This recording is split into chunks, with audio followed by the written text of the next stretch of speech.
is part of being ready for Jesus to come back.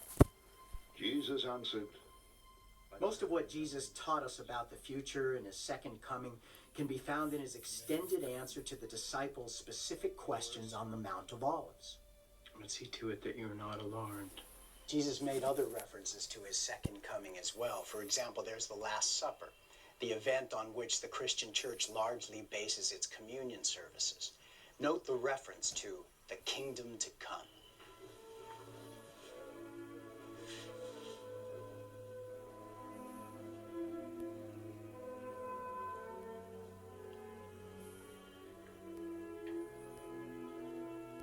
While they were eating, Jesus took bread, gave thanks, and broke it,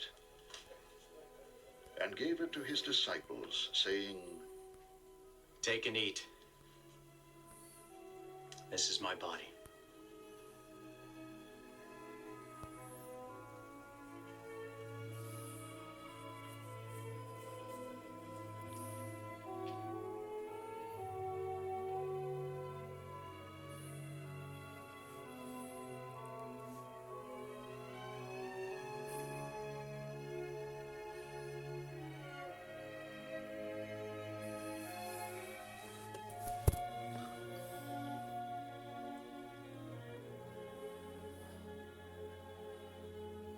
Then he took the cup, gave thanks, and offered it to them, saying, Drink from it, all of you. This is my blood of the covenant, which is poured out for many for the forgiveness of sins.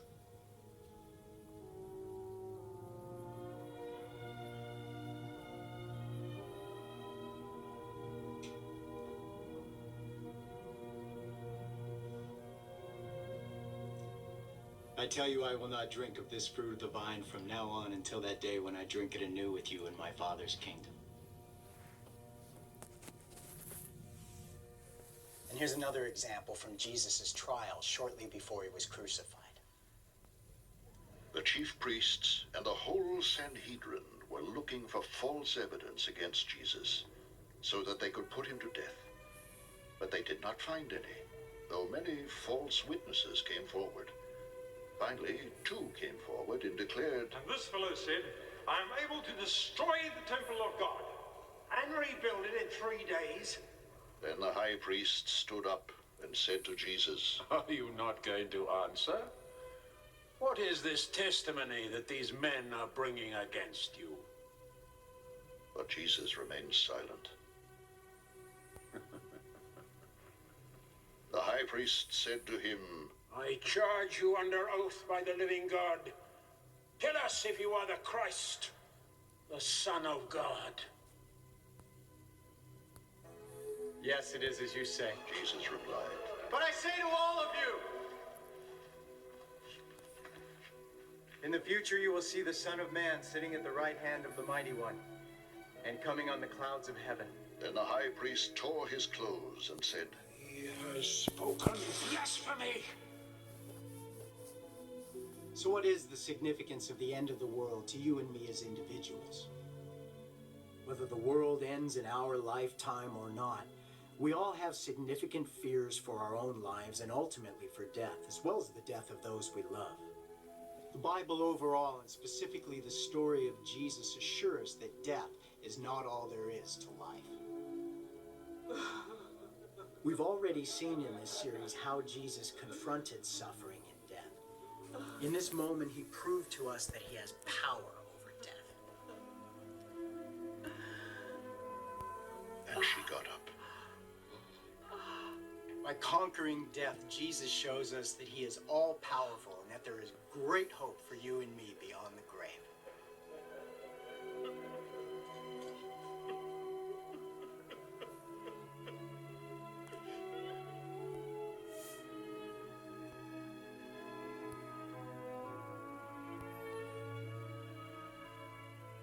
The Bible links Jesus' return to our world with a bigger resurrection and the end of death.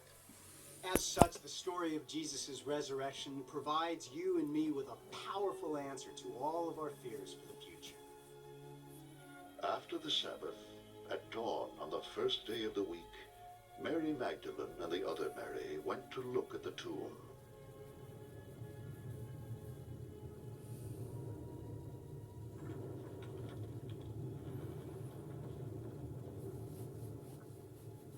was a violent earthquake, for an angel of the Lord came down from heaven, and going to the tomb, rolled back the stone and sat on it.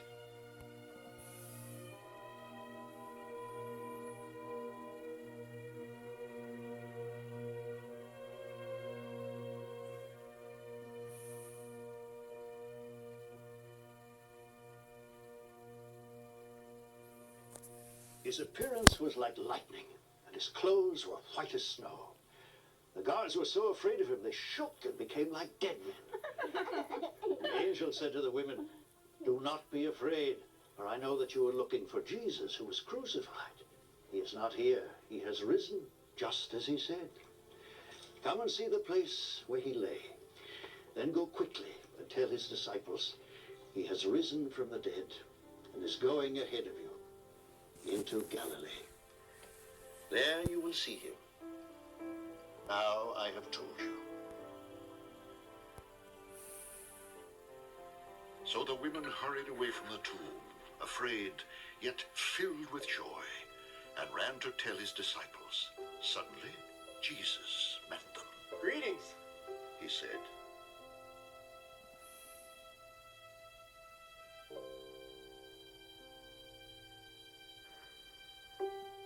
They came to him, clasped his feet, and worshipped him.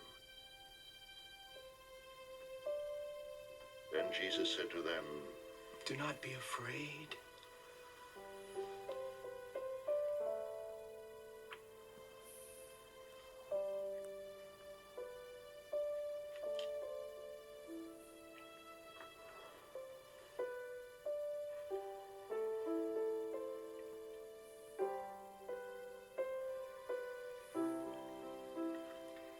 Go and tell my brothers to go to Galilee. There they will see me.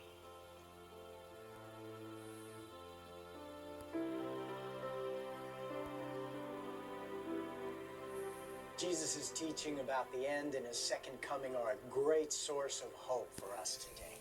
This is especially important in a fear-filled and uncertain world. It should make a real difference to how we live, how we treat each other, and how we live hope-filled lives today. It's been an interesting and exciting exploration today, but there's a lot more to discover in our next program of Who is Jesus, so I sure hope you'll join us. As for now, thank you very much. God bless you.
Is it 9:30?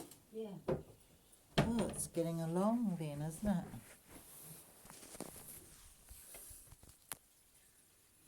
It's almost the shortest day. Don't you mean the longest? Pardon? Don't you mean the longest day? The shortest day is about 20th of September, I think, December. But I thought, did you say the longest or shortest? Oh, hang on. Sorry. The longest day. Yeah. I said the shortest day. I think so.